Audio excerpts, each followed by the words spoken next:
हमारे चैनल को तुरंत subscribe. UP educational ministerial officers association Uttar Pradesh द्वारा लंबित मांगों को लेकर प्रांतीय पदाधिकारी की हुई महत्वपूर्ण बैठक निस्तारण न होने की दशा में एसोसिएशन द्वारा आगे के आंदोलन पर रणनीति तय किया जाना। बैठक में प्रदेश अध्यक्ष विवेक यादव व प्रदेश महामंत्री राजेश चंद्र श्रीवास्तव ने बताया, 30 सितंबर 2023 तक यदि शासन प्रशासन लंबित मांगों पर जल्द निर्णय नहीं लिया तो 4 अक्टूबर 2023 के बाद किसी भी तिथि से बड़े आंदोलन के लिए बाध्य होंगे। स्थानांतरण किए गए हैं और जो हमारे कर्मचारी 4th क्लास में पहले थे और उनकी पदोन्नति लिपिक वर्ग में हो गई है, उनकी भी सेवाएं उसमें जोड़ते हुए लिपिक वर्ग में उनके स्थानांतरण किए गए हैं। जहां पद नहीं है वहां भी स्थानांतरण किए गए हैं, जहां आदमी कार्यरत ही नहीं है वहां भी स्थानांतरण किए गए हैं। इस तरीके की लगभग 14 तरह की अनियमितताएँ तो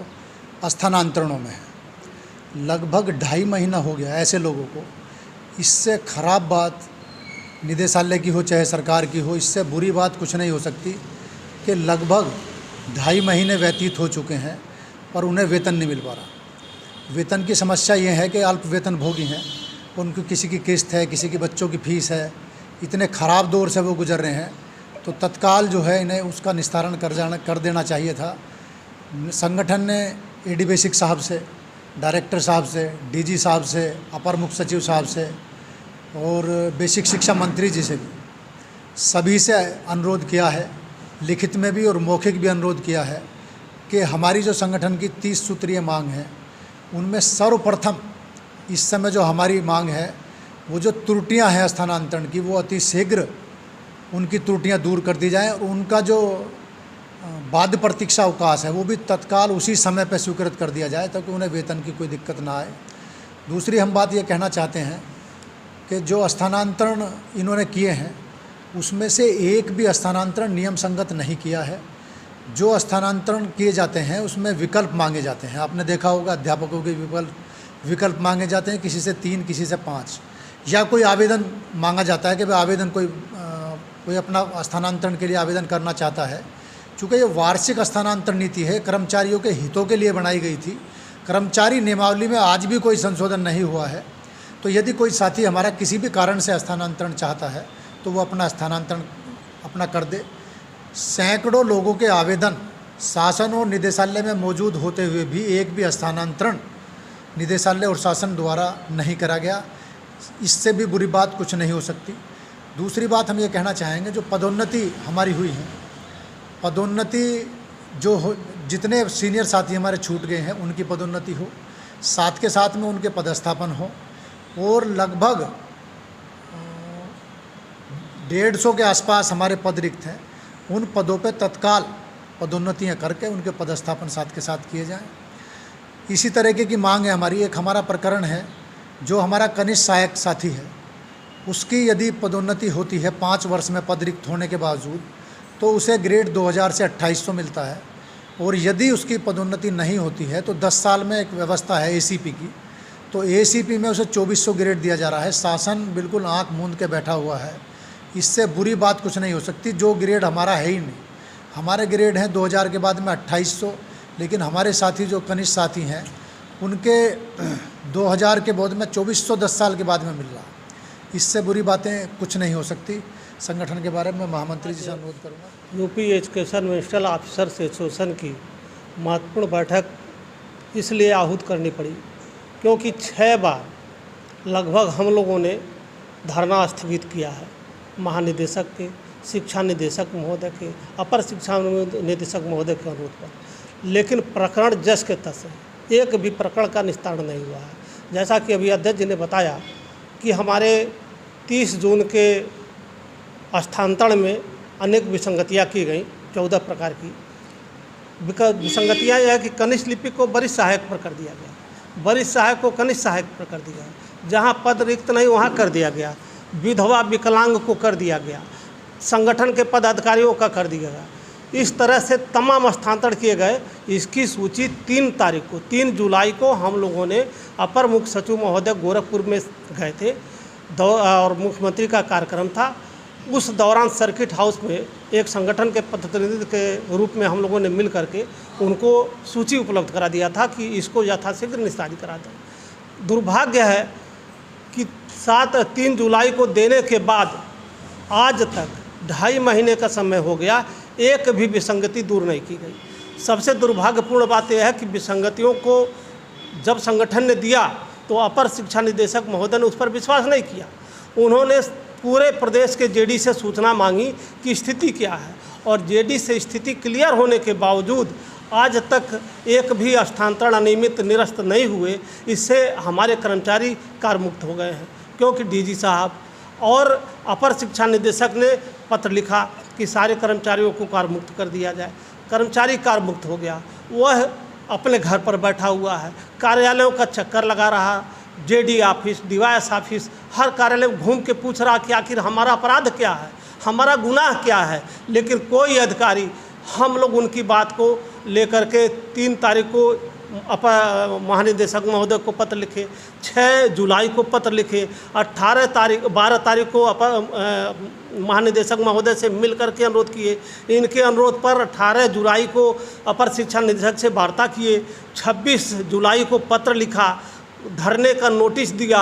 लेकिन हर बार जब नोटिस होती है, 20 जुलाई को हम लोगों ने नोटिस दिया था, अपर शिक्षा निदेशक नए आए, उन्होंने कहा कि हमको 1 महीने का समय दीजिए।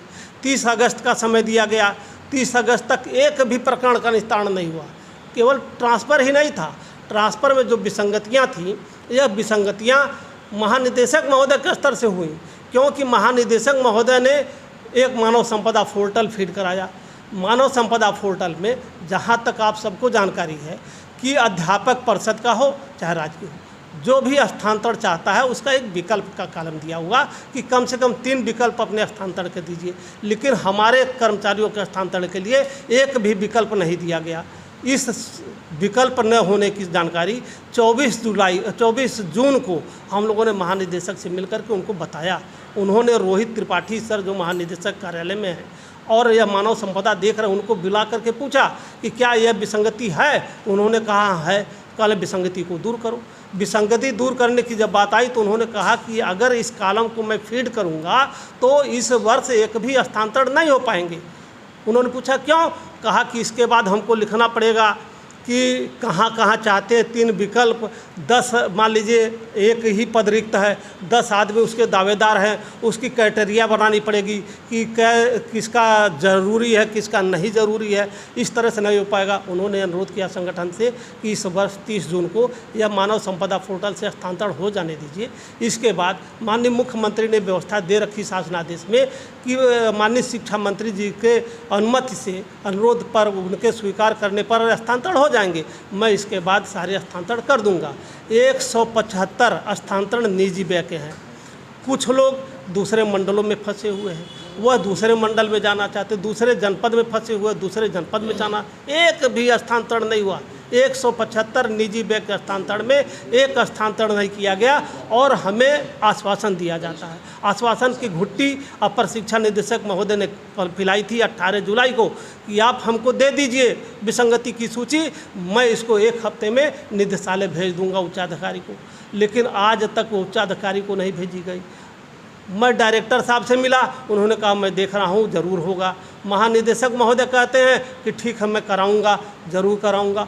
आखिर क्या विसंगति है, क्या दिक्कत है, हमारे समझ में नहीं आ रही है। वर्तमान में महानिदेशक विजय किरण आनंद जी हैं, इनसे मिला था। इन्होंने कहा ठीक है मैं कराऊंगा, मैंने वादा किया है। लेकिन वादा करने के बाद आखिर वह सूची अपर शिक्षा निदेशक से ऊपर क्यों नहीं बढ़ रही है, इसके पीछे कौन दोषी है? महानिदेशक महोदय की बनती है, क्योंकि महानिदेशक महोदय ने मानव संपदा पोर्टल पर फिटिंग कराई है। सारी फिटिंग इन्होंने कराई जी, विजय किरण आनंद जी ने सारी फिटिंग कराई, अपने लोगों से कराई, अपने कार्यालय में कराई। और मैं खुद भुक्तभोगी हूँ, मैं प्रशासनिक अधिकारी हूँ डाइट गोरखपुर में।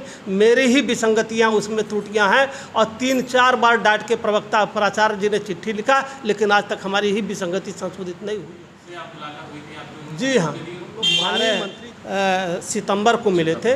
12 सितंबर को मिलके हम लोगों ने बताया कि महोदय जो भी ट्रांसफ़र हुए मानव संपदा पोर्टल से हुए।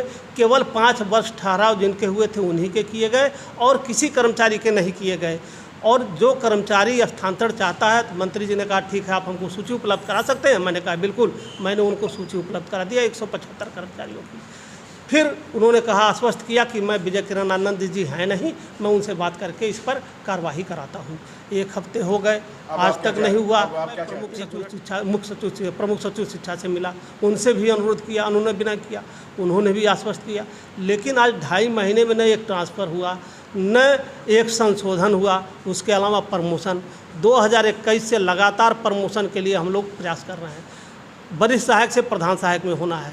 165 पद रिक्त थे, 97 प्रमोशन किए गए। प्रधान सहायक से प्रशासनिक अधिकारी में 65 पद रिक्त थे, 55 किए गए।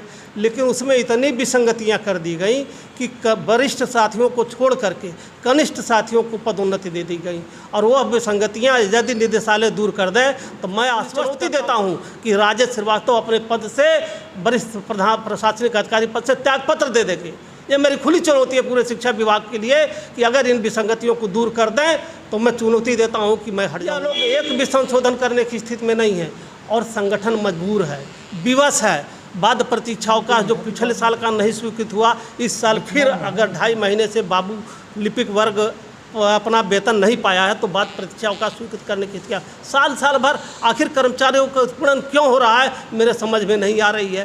शासन क्यों मौन बना हुआ है मेरे समझ में नहीं आ रही है। बैठक किया है, इस बैठक के माध्यम से हम लोग महानिदेशक कार्यालय पर, चूँकि अभी जो धरना हुआ था, डायरेक्टर से धरने का नोटिस हम लोगों ने दिया था और शिक्षा निदेशक बेसिक महोदय ने अनुरोध किया था कि इसको 1 महीने के लिए स्थगित कीजिए। उनके अनुरोध को स्वीकार कर सितंबर तक हम लोगों ने स्थगित किया है। 4 अक्टूबर के बाद हम लोग कोई तिथि निर्धारित करके महानिदेशक कार्यालय पर धरना करेंगे। हफ्ते भर क्रमिक धरना चलेगा। यदि इसके बावजूद हमारी बातें नहीं मानी जाती हैं, हम मशाल जुलूस शिक्षा भवन से लेकर के मुख्यमंत्री कार्यालय तक जाएंगे और मुख्यमंत्री को ज्ञापन देंगे। क्योंकि